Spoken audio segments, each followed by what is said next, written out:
जब दुनिया की नजरें आपके संघर्ष में प्रेरणा की चमक देखने लगे तो समझ जाना चाहिए कि आपने सफलता का मुकाम हासिल कर लिया है।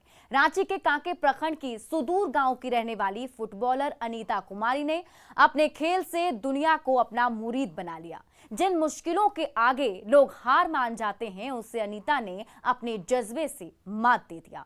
अंडर 17 फीफा वर्ल्ड कप में भारतीय टीम में अनीता का चयन इस बात का सबूत है। रांची के एक गांव से निकलकर आज वो इटली में मैच खेल रही हैं। हालांकि विदेश की ओर बढ़े कदम अनीता के लिए इतने आसान नहीं थे। घर की माली हालत, सरकार और समाज की उदासीनता के बावजूद अनीता ने जो मुकाम हासिल किया, वो इस देश की हर बेटी के लिए प्रेरणा है।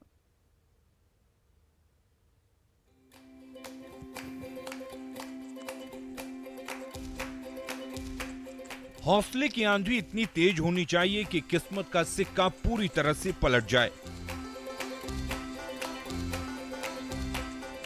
झारखंड की बेटियों ने अपने हौसले से किस्मत का सिक्का पलटना शुरू कर दिया है। मैदान पर अभ्यास में अपनी पूरी ताकत झोंक देने वाली ये बेटियां फुटबॉल के आसमान पर सितारों की तरह चमकना चाहती हैं। अभाव का स्वभाव उनके जज्बे के आगे धराशायी होने लगा है।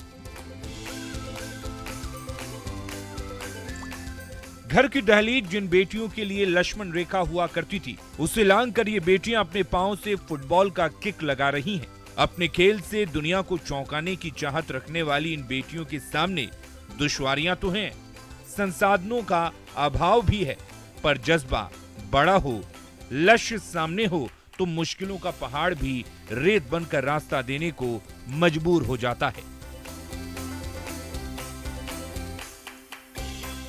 फीफा वर्ल्ड कप में दिखेगा झारखंड की बेटियों का दम। हॉकी और तीरंदाजी के बाद झारखंड की बेटियां अब फुटबॉल के खेल में भी तेजी से उभर रही हैं। प्रदेश के ग्रामीण इलाकों की बेटियों ने संघर्ष और चुनौतियों के बीच अपनी प्रतिभा को साबित किया है। उनके जोश और जज्बे का ही नतीजा है कि आज अंडर 17 फीफा वर्ल्ड कप खेलने वाली भारतीय विमेंस टीम में झारखंड की 5 बेटियां शामिल हैं।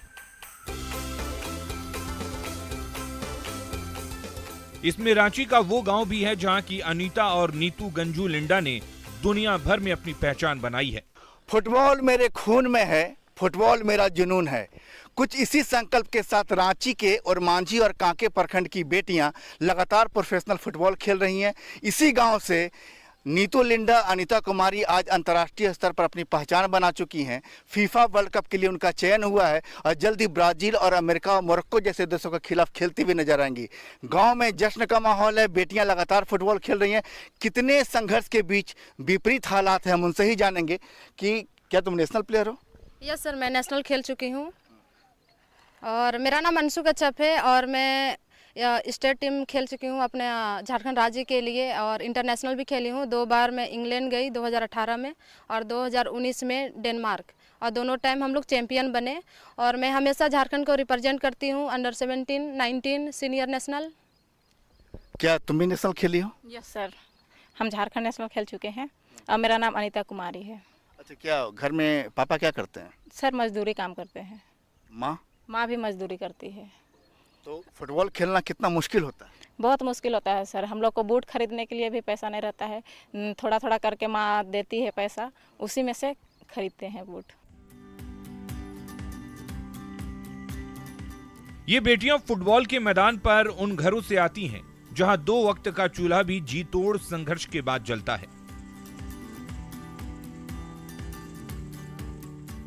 माँ बाप मजदूरी करते हैं। एक मजदूर की बेटी जब बड़ा सपना देखती है तो उस सपने को साकार करने की चुनौती भी कितनी बड़ी हो जाती है, ये समझना मुश्किल नहीं है।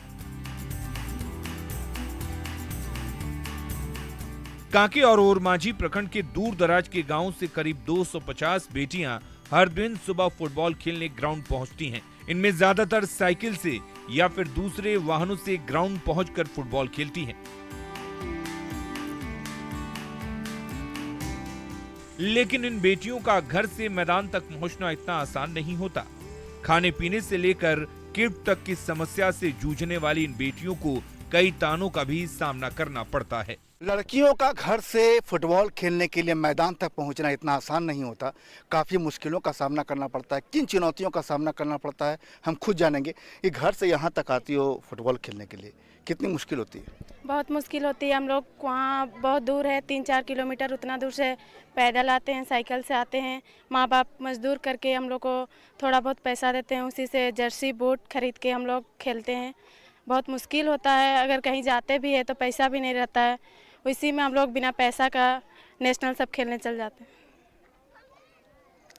हम लोग को तो बहुत ही मुश्किल हो रहा है, क्योंकि जैसे अभी हम लोग तो गांव के लड़की हैं, हम लोग को प्रॉपर डाइट भी नहीं मिलता है और बहुत सारे मुश्किलों का सामना करना पड़ता है। जैसे गांव में भी बहुत कोई बोलते हैं कि ये फुटबॉल खेल के क्या करेगी, एक दिन तो इसको शादी करके चूल्हा ही फूकना है, इन लोग को ज़्यादा मौका नहीं मिलना चाहिए। हम लोग को लड़कों से कम समझा जाता है, इसलिए हम लोग भी चाहते हैं कि हम लोग अच्छा से करें और हम लोग भी फीफा के लिए तैयारी करें, ताकि और हम लोग अच्छा से खेलेंगे और गाँव का भी नाम रोशन करेंगे।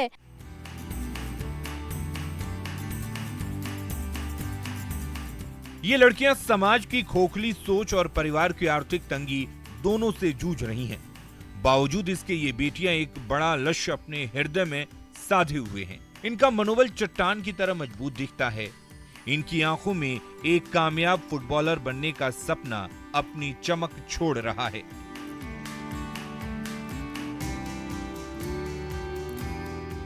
इन्हें यकीन है कि जैसे अनीता कुमारी और नीतू लिंडा ने अंतर्राष्ट्रीय स्तर पर अपनी पहचान बनाई है, वैसे ही ये भी एक दिन फुटबॉल की दुनिया में अपना पहचान बनाएंगी।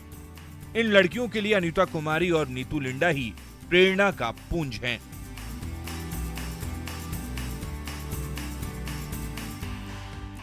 इस मैदान पर पसीना बहाकर अनीता और नीतू लिंडा ने फुटबॉल की दुनिया में अपनी पहचान बनाई है।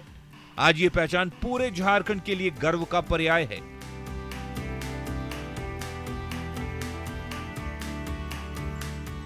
जो लोग ये सोचते हैं कि लड़कियों के भविष्य का अंतिम पड़ाव चूल्हा फूंकना ही है, उन्हें इस सच्चाई को भी देखना चाहिए। कैसे वो प्रदेश ही नहीं, देश का नाम रोशन कर रही हैं। उनकी क्षमता पर सवाल उठाने वाले पहले अपनी छोटी सोच पर सवाल उठाएं।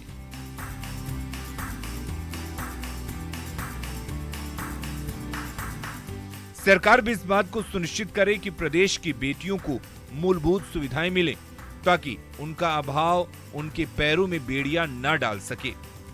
रही बात जोश और जज्बे की, तो उसके आगे तो तमाम दुश्वारियां हारती ही रही हैं और हार भी रही हैं। बेटियों की मुस्कुराहट और बेटियों का कॉन्फिडेंस ये बतलाता है कि अमेरिका और यूरोप जैसे देश जाना कोई बहुत बड़ी बात नहीं। पैरों में अगर ताकत है, फुटबॉल खेलने का जुनून है और संघर्ष से लड़ने की अगर क्षमता है, तो हम विदेश जरूर जाएंगे, फीफा वर्ल्ड कप में भी खेलेंगे और खुद को साबित करके भी दिखलाएंगे। संजय कुमार सिन्हा, न्यूज़ 18, रांची।